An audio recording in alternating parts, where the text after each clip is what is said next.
दोस्त नमस्कार, मैं योगेंद्र योगी अपने YouTube channel safe in short में आपका बहुत बहुत स्वागत करता हूं। और ये जो आप ई हाउस देख रहे हैं, इससे क्या है, क्या इसका बेनिफिट है, क्यों ई हाउस मैं दिखाने का प्रयास कर रहा हूं, इसके बारे में आप लोग समझेंगे स्लाइड बाय स्लाइड।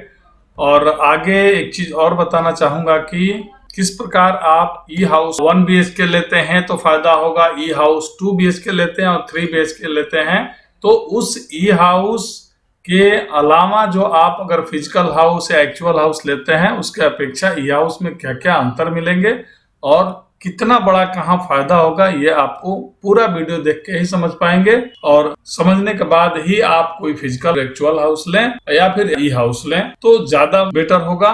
तो लगे यहाँ तक चीज कहूंगा, अगर आपने हमारे YouTube channel safe in short को सब्सक्राइब नहीं किया होगा तो कृपया सब्सक्राइब कर बेल आइकन और को जरूर दबा लीजिएगा। और अच्छा लगे ये कंसेप्ट ई हाउस और फिजिकल हाउस में अंतर का तो कृपया एक लाइक शेयर तो जरूर बनता है। और भी अच्छा लगे तो हम कहेंगे शेयर जरूर करिए, ताकि हमारे साथ साथ हमारे और भी जनमानस को और भाई बंधु को इस ई हाउस का लाभ मिल सके। तो दोस्त चलते हैं हम लोग स्क्रीन पे और देखते हैं क्या है फायदे ई हाउस के और क्या है नुकसान फिजिकल हाउस के। स्लाइड बाय स्लाइड देखेंगे, पूरा वीडियो देखेंगे। तो दोस्त आप समझ सकते हैं कि जब फिजिकल हाउस में तो कितना समय लगता है, कितना टेंशन लेना पड़ता है, कहाँ कहाँ भाग दौड़ करना पड़ता है और कहाँ कहाँ जांच कराना पड़ता है उस फिजिकल हाउस के लिए।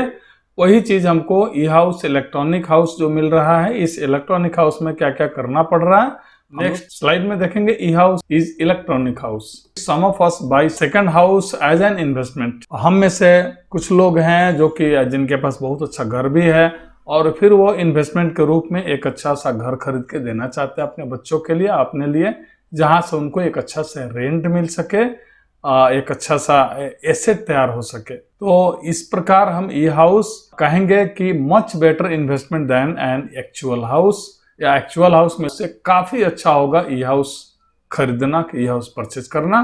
कैसे होगा फिर आगे बढ़ेंगे। जैसा कि हम देख रहे हैं, everyone has a dream to buy many houses. जिससे प्रत्येक व्यक्ति एक सपना देखता है कि मेरे पास बहुत सारे घरों अच्छे अच्छे, मेरे बेटा के लिए अलग, मेरी बेटी के लिए अलग। तो everyone parents wishes to gift a house to their childrens. ठीक है, E house electronic house is like your second house which generate income for you.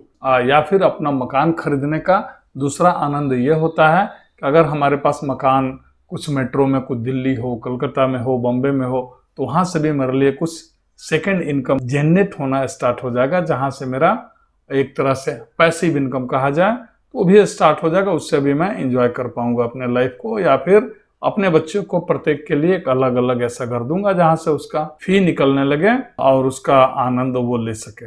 Next हम लोग देखेंगे तो क्या चैलेंजेस आते हैं। A dream of investing in a house और a flat come with lots of challenges. तो देखेंगे अगर हम एक्चुअल हाउस लेते हैं तो कौन कौन सा या किस प्रकार का चैलेंजेस फेस करते हैं। तो फर्स्ट ऑफ ऑल देखा जाता है कि कभी भी आप एक्चुअल हाउस या फिजिकल हाउस लेने जाते हैं तो उसके लिए कि तो आप एक मोटा रकम पे करते हैं या फिर ईएमआई देते हैं विद इंटरेस्ट। इंटरेस्ट के साथ आप ईएमआई पे करते हैं फॉर ए लॉन्गर टेन्योर। लंबे समय के लिए आप एक ईएमआई विद इंटरेस्ट पे करते हैं।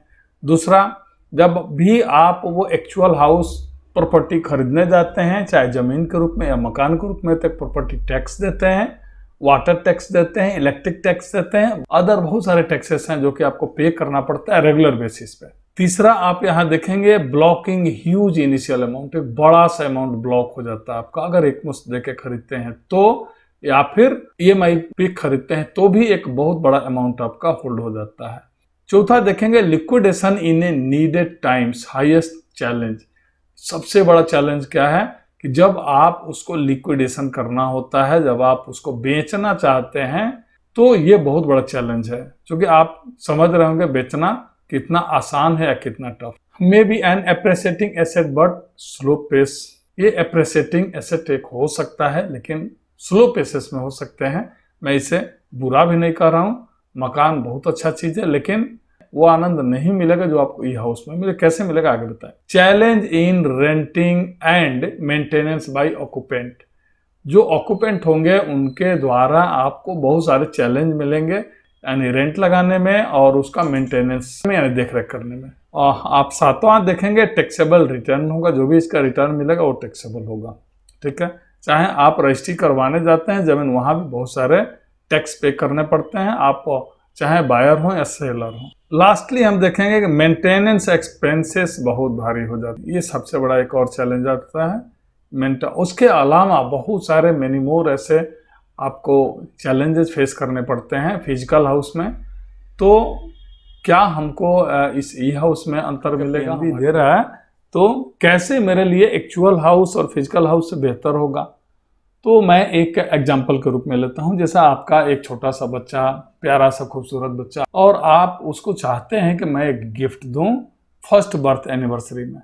ठीक है, फर्स्ट बर्थडे में उसको एक ऐसा गिफ्ट पे करूं, हाउस पे करूं कि वो बच्चा उसका आनंद ले सके, या फिर उसमें अभी से उसको पढ़ाई का खर्चा मिल सके जैसे एक हाउस से मिलता। अंतर यही है कि आपको एक्चुअल हाउस में अभी बहुत सारे चैलेंजेस फेस करने पड़ते, जबकि यहाँ हमको क्या फेस नहीं करना पड़ेगा ई हाउस में हम देखेंगे। तो फर्स्ट ऑफ ऑल, जैसे ही 1 साल का बच्चा है उस समय हम एक क्या करेंगे, 1 BHK का ई हाउस लेने का प्लान करेंगे। तो 1 BHK ई हाउस लेते हैं तो उसमें लगभग 23 से 25 लाख रुपया कॉस्टिंग आ जाता है। मैं कहता हूँ कि आप इसी साल से उस बच्चे के लिए मात्र ओनली 1.55 लाख रुपया EMI के रूप में पे करना स्टार्ट कर दीजिए। आप यहाँ EMI इंटरेस्ट लेके या लोन लेके नहीं पे कर रहे हैं, आप अपना सेविंग करना स्टार्ट कर रहे हैं, या फिर आप अपना अभी से मकान के लिए अपना इनकम करके कमा के अपने एनुअल इनकम में से पे करना स्टार्ट कर रहे हैं गिफ्ट के रूप में। तो जैसे ही आप इस साल बच्चा को गिफ्ट के रूप में देते हैं ये एनुअल इनकम, एनुअल अमाउंट 1,55,000, तो हमारा ई हाउस कहता है कि मैं इसी मंथ से आपको एक अच्छा सा अमाउंट पे करना स्टार्ट कर दूंगा, जो चाहे तो बच्चे को देते जाइए। मीन्स कि अगर आप एनुअल लेते तो 51,073 रुपया हम पे करते हैं, और अगर इसको मंथली चाहिए तो आप अभी से 51,000 डिवाइडेड बाई 12 कर देंगे, यानी 12 भाग में आप चाहें तो बांट के अभी से लेना स्टार्ट कर देंगे। तो 1,55,000 आप देना जिस साल से शुरू करेंगे उसी साल से हम 51,073 रुपया पे करना शुरू कर देंगे। सबसे अच्छा बात यह है।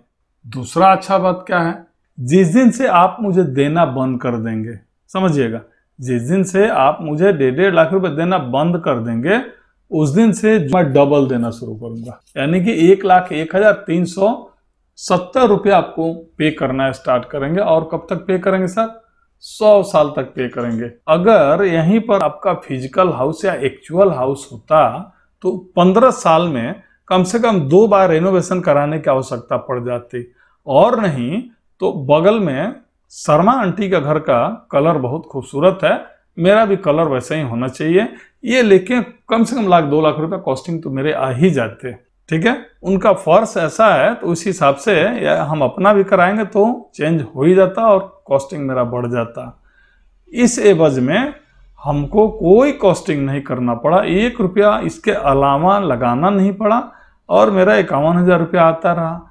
जिस दिन से हमारा EMI खत्म हो गया, देना बंद हो गया, उस दिन से हम 1,01,370 रुपया लेना शुरू कर दिए, और ये मैं 100 साल तक लेते रहूंगा, जो कि रेस्ट आप देखेंगे कि 85 साल में कई बार आपका मकान का रेनोवेशन कराना पड़ता, एनुअल आपको जो एक्सपेंसेस, अदर एक्सपेंसेस वो आपको पे करना पड़ता 1,00,000-2 लाख रुपया। यहाँ हम आपको सिर्फ देते जा रहे हैं। इस इलेक्ट्रॉनिक हाउस में 1 रुपया आपका कॉस्टिंग नहीं लगा, और 1,01,370 रुपया आपके बच्चे को मिलते जा रहा है। समझिए ये मेरा इलेक्ट्रॉनिक हाउस कितना खूबसूरत है। तो होगा क्या कि ये आपको रेगुलर हम पे करते जाएंगे, और जैसे ही 100 ईयर फुलफिल होगा तो अगर वही फिर से कहेंगे एक्चुअल हाउस होता, बिक नहीं पाएंगे, सही बता रहा हूं। और अगर बेचना भी चाहते हैं तो उसको हमको बहुत माथापच्ची करना पड़ेगा। उसके लिए देखना पड़ेगा कौन मेरा मकान ले सकता है, कौन नहीं लेगा, भी तो कितना नेगोशिएशन करेगा, क्या करेगा, नहीं करेगा। चूंकि बेचने हम कुछ भी जाते हैं तो समझ में आ जाता है। ठीक है, तो इस प्रकार उसमें बेचने में भी बहुत सारे माथापच्ची है, यानी सेल भी करने में टेंशन है। तो हम कहेंगे कि अगर ये इलेक्ट्रॉनिक हाउस लिए हैं तो आप जब मर्जी तब सेल कर सकते हैं। दूसरा कि हमारा मकान क्या, वो मकान उस समय कितना रुपया में बिकेगा नहीं बिकेगा ये अलग बात है। फिजिकल मकान एक्चुअल हाउस, जबकि ये ई हाउस कहता है कि जैसे ये 100 ईयर के हो जाएंगे आप, उस समय मैं आपको 12,57,12,750 रुपया पे करूंगा। ये बहुत बड़ा अमाउंट होता है। उससे भी अच्छी बात, उससे भी बड़ी बात मैं क्या कहूँ कि जिस दिन से आप मकान खरीदे, मेरा इलेक्ट्रॉनिक हाउस खरीदे, उस दिन आपने 1,55,000 के अलावा 1 रुपया ज्यादा नहीं दिया सर। सोचिएगा, मीन्स कि 1,55,000 प्लस जीएसटी के अलावा 1 रुपया आप मुझे ज्यादा नहीं देंगे। और जीएसटी अगर आप कंपेयर भी करते हैं कि मैं आपको जीएसटी दे रहा हूं, तो जीएसटी भी आप दे रहे हैं भारत सरकार में जितना भी आइटम उससे बहुत कम रेट में, यानी 4.5% जीएसटी देते हैं फर्स्ट ईयर प्रीमियम का, फर्स्ट ईयर ईएमआई का। जबकि सरकार देखेंगे 18%, 20%, 25%, 30% आपसे जीएसटी ले लेती है। इसके अलावा फर्स्ट ईयर जब कोई ईएमआई दिए तो मात्र 1,55,000 प्लस 4.5% आप जीएसटी दिए।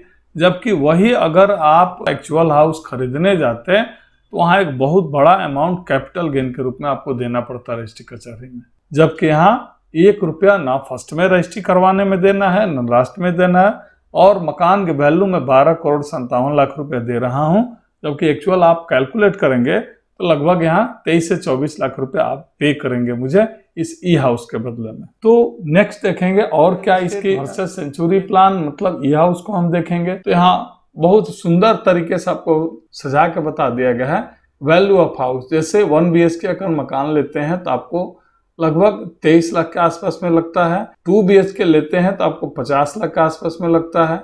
3 BHK लगते हैं तो 1 करोड़ रुपया आपको कॉस्टिंग आ जाएगा उस रियल हाउस को लेने में। वही हम देखें कि ई हाउस मेरा अगर 1 BHK 23 लाख, 2 BHK लेते हैं तो 50 लाख में, और 3 BHK लेते हैं तो 1 करोड़ में। मैं सेम इसको लेके चल रहा हूँ। मेरे और इनमें यानी फिजिकल हाउस और इस ई हाउस में क्या अंतर होंगे? तो डाउन पेमेंट यहाँ 20% ऑफ हाउस वैल्यू देना पड़ेगा, to be paid as down payment देना पड़ेगा। किसमें? एक्चुअल हाउस में। जबकि वही मेरे 1 BHK हाउस में मात्र 1,55,000 रुपया देना पड़ेगा, नो डाउन पेमेंट। 2 BHK में 3,33,000 देना पड़ेगा, नो डाउन पेमेंट। 3 BHK में 6,67,000 देना पड़ेगा। आगे हम देखेंगे एनुअल इंस्टॉलमेंट क्या आएगा। On the loan of 80% house value plus interest देना पड़ेगा। यानी कि अगर आप एक्चुअल जो हाउस लेते रियल एस्टेट से तो वहां 20% आप डाउन पेमेंट देते और उसके बाद रेस्ट जो 80% बचता उसको विद इंटरेस्ट आप ईएमआई में कन्वर्ट करके देते। दूसरा, हमारा ई हाउस क्या कहता है कि मैं 1,55,000 15 साल तक लूंगा 1 BHK का, 2 BHK का 3,33 15 साल तक, और 3 BHK का 6,67,000 15 साल तक दूंगा बस। इंस्टॉलमेंट ईयर यहाँ 20 year of housing loan. Housing loan 20 साल के लिए होता है। आप देखेंगे आप कम बेस कर सकते हैं, इंटरेस्ट के साथ आप 20 साल तक देंगे। जबकि मेरा ई हाउस कहता है कोई इंटरेस्ट नहीं और ना ही आपको 20 साल देना पड़ेगा। और देखेंगे पोसेशन देने में आपको 1 to 5 ईयर लग जाते हैं, डिपेंड अपॉन फिजिकल मकान कौन से स्टेज में ले रहे हैं वो उसी स्थिति में देगा, 1 साल में, 2 साल में, 5 साल में। इमीडिएट तो दिया नहीं। मेरा ई हाउस कहता है कि मैं इमीडिएट आपको दूंगा, आज ही से मकान लिए और आज ही से अपना रेंट लगा दीजिए। Rent per annum not assured. यहाँ अगर फिजिकल हाउस है तो कोई गारंटी नहीं है कि कितना रेंट मिलेगा नहीं मिलेगा। Rent will depend upon the trend. वहाँ का जो ट्रेंड चल रहा है और उसके अनुसार रेंट मिलेगा, वो भी नेगोशिएबल होगा। मेरा क्या है कि मैं आपको 1 BHK में 51,073 रुपया 15 साल के लिए पे करूंगा। यानी आप इस साल से हमारा ईएमआई देना शुरू किए 1,55,000 और मैं आपको रेंट देना शुरू करूंगा 51,073 रुपया। 2 BHK में आपको 1,11,389 रुपया रेंट दूंगा विदाउट टेंशन। 3 BHK में 2,24,446 रुपया रेंट दूंगा एनुअल। आगे at the age of 100 year, जैसे ही एज आपका 100 साल का होगा तो what will be value of your house, आपके घर का वैल्यू क्या होगा आप समझ सकते हैं। As per market rate no guarantee. 100 साल के बाद आपके हाउस का, फिजिकल हाउस, एक्चुअल हाउस का क्या होगा इसकी कोई गारंटी नहीं है। जबकि मेरे पास 1 BHK का फिक्स है सर जी, उससे बढ़ सकता है, कम नहीं हो सकता है। मेरे पास 1 BHK का 12,57,00,000 होगा, 2 BHK का 27 करोड़ 2 लाख रुपया होगा, 3 BHK का 54 करोड़ 14 लाख रुपया होगा आपका। कैपिटल गेन टैक्स यहाँ लग जाएगा आपको 20% प्लस 3% से कैपिटल गेन टैक्स लग जाएगा एक्चुअल हाउस में। जब वही देखेंगे 1 BHK में 100% टैक्स फ्री मिलेगा मेरा, 2 BHK में 100% टैक्स फ्री, और 3 BHK में भी 54 करोड़ रुपया भी टैक्स फ्री मिलेगा, ये IT सेक्शन 1010D के तहत। 9वां स्टेप में upon demise of owner in instalment period all instalment have to be paid to get ownership. जितना इंस्टॉलमेंट होगा उसका आपके पास ओनरशिप होगा, आपको पे करना पड़ेगा। यहाँ policy and all benefit will continue family care benefit के साथ होगा, ये आपको मिलेगा। अगर आप चाहते हैं कि इसके साथ साथ मेरे ऑल फैमिली को बेनिफिट मिल सके, वो हम दे सकते हैं, जबकि यहाँ सारा इंस्टॉलमेंट का लोड आप ही के ऊपर होगा, जिसके साथ कहना नहीं चाहिए। अगर कोई मिसहैपनिंग होता है तो फिर आप समझ सकते हैं आपके हाथ क्या लगेगा। स्टाम्प ड्यूटी की बात करें तो स्टाम्प ड्यूटी 8% से 13% यानी 8% टू 13% तक आपको स्टाम्प ड्यूटी लग जाएगा। फिजिकल हाउस में जो आप खरीदने जाते हैं रियल एस्टेट से, वही यहाँ नॉट एप्लीकेबल है। 1 BHK 2 BHK 3 BHK कोई BHK हो, यहाँ कोई आपको स्टाम्प ड्यूटी नहीं देना है। Property tax and maintenance tax applicable होगा लाइफ लॉन्ग, लंबे दिन के लिए। जितने दिन का मकान आपके पास रहेगा उतना दिन तक आपको प्रॉपर्टी टैक्स मेंटेनेंस टैक्स देना पड़ेगा। जबकि वहाँ आप देखेंगे ई हाउस में ओनली GST पे करना पड़ता है, वो भी GST इतना स्मार्ट है जितना कोई आपको GST स्मार्ट नहीं होगा। जैसे हमारे यहाँ फर्स्ट ईयर में GST 4.5% लगते हैं, जबकि आप नेक्स्ट ईयर से जो EMI देंगे उस पर ओनली 2.25% GST देना पड़ता है। ठीक है। Wear and tear damage due to weather के अनुसार अगर कोई डैमेज होता है, टूट जाता है, कहीं मकान में कोई भी रिपेयर की बात आती है, तो विल हैपन ओवर टाइम के अनुसार आपको समय समय पे उसको देना पड़ता है। ठीक है। जबकि यहाँ वैल्यू विद इंक्रीज, इसके अनुसार हमारे यहाँ वैल्यू बढ़ते जाती है, इंक्रीज करते जाता है। Other engagement, society meeting, election, ETC बहुत सारे टेंशन मिलेंगे, यहाँ नॉट एप्लीकेबल होगा। यहाँ अदर इशू देखेंगे, टीनेंट लिटिगेशन, पुलिस वेरिफिकेशन बहुत सारे कराने पड़ते हैं यहाँ, वो यहाँ नॉट एप्लीकेबल होगा। Loss due to not occupancy, अगर जिस दिन आपका मकान रेंट पे नहीं लगता है, बहुत सारी चीज़ें वो आपको लॉस आपको यहाँ सहन करना पड़ेगा, जो कि यहाँ ये हाउस में नॉट एप्लीकेबल होगा। तो ये आप देख के समझ गए होंगे कि अगर हम फिजिकल हाउस एक्चुअल हाउस लेते हैं तो मेरे को क्या बेनिफिट मिल रहा है, इतना बड़ा टेंशन है। जबकि वही इलेक्ट्रॉनिक हाउस लेते हैं तो आप इसको भी समझ लिए होंगे कि मुझे कितना बड़ा राहत है। अगर आप अपने बच्चे को एक हाउस गिफ्ट करना चाहते हैं, या वाइफ को, या फिर अपने लिए, तो नेक्स्ट हम चलेंगे गुड और बैड चॉइस। तो यहाँ हम इस गुड बैड चॉइस को हटा देते हैं। अभी गुड बैड चॉइस को आप साइड करके भी ध्यान दें केयरफुली, तो आप देखेंगे कि फिक्स एसेट या फिर सेकंड हाउस जो आप एज एन इन्वेस्टमेंट के रूप में खरीदना चाहते हैं, तो क्या क्या फिर टेंशन मिलता है एक बार समझ लें। Blocking a huge initial amount, यानी प्रारंभिक अमाउंट आपका ब्लॉक हो जाता है। पर मंथली इंटरेस्ट EMI देना पड़ता है for longer tenure. Difficulty in finding the right property, ये प्रॉपर्टी सही है कि नहीं, लोकेशन अच्छा है कि नहीं। मेंटेनेंस एक्सपेंसेस बहुत बढ़ जाते हैं। Challenge in renting and maintenance by occupant के द्वारा, आप देखेंगे बहुत सारे चैलेंज बढ़ जाते हैं कि जो रेंटर है वो किस तरह देख रेख कर रहा है, मेंटेनेंस कर रहा है कि नहीं। Property, water and other payment regularly to be made, वो अब मुझे अपने ही से देना पड़ता है। हाईएस्ट चैलेंज है लिक्विडेशन के समय कि मकान में बेच पाऊंगा कि नहीं। उसके बाद देखेंगे may be an appreciating asset but slow space, और लास्टली टैक्सेबल रिटर्न होंगे। और ई हाउस में क्या क्या आपको फायदे मिलेंगे, affordable initial amount as per choice, आप अपने चॉइस के अनुसार अपने जितना अफोर्ड कर सकते हो उसके अनुसार आप यहाँ प्रीमियम ले सकते हैं, यहाँ अमाउंट आप चूज कर सकते हैं। दूसरा, return of bonus right from the first 30 days like a monthly rent till 100 year, यानी कि आपको यहाँ चॉइस मिलता है कि आप चाहें तो पहला 30 दिन के बाद से आप जब चाहें, या फिर रेगुलर आफ्टर 30 डेज आप रेंटल यहाँ ले सकते हैं। ये जो रेंटल लेंगे 100 ईयर तक आप ले सकते हैं। तीसरा देखेंगे, डबल इनकम आफ्टर PPT, मतलब जब आप जितना दिन आप पे कर रहे थे उतना दिन जो आपको रेंट मिल रहा था वो डबल हो जाएगा पे करना जिस दिन बंद हो जाएगा। यानी जिस दिन आपका देना बंद होगा उस दिन से आपको रिटर्न मिलना यानी कि रेंटल जो होगा वो ज्यादा मिलना स्टार्ट हो जाएगा। No other charges except the premium plus GST. यहाँ जीएसटी के अलावा दूसरा कोई चार्ज नहीं लगेगा। लिक्विडेशन जो होगा liquidation at the best all the income is 100% tax free मिलेगा। तो ये रहा आपका ई हाउस का बेनिफिट और अंतर देखे होंगे आप फिजिकल हाउस में और ई हाउस में। नेक्स्ट चलेंगे चीज हम आपको दिखाना चाहेंगे कि आप चाहें तो एक्चुअल हाउस फिजिकल हाउस को 80 साल तक के लिए रेंट पे नहीं खरीद सकते हैं या फिर बेचने के लिए आपको चैलेंज फेस करना पड़ेगा। जबकि वो ई हाउस कहता है कि आप 100 ईयर का नहीं पसंद है आप 80 साल का भी ले सकते हैं अपने एज का। वही 1.5 लाख रुपए प्रीमियम पे करना स्टार्ट करेंगे तो 51,073 रुपया हम यहाँ से रिटर्न करना भी स्टार्ट करेंगे। 15 साल तक आप देते रहेंगे। 15 साल तक मैं 51,000 रेंट देता रहूंगा।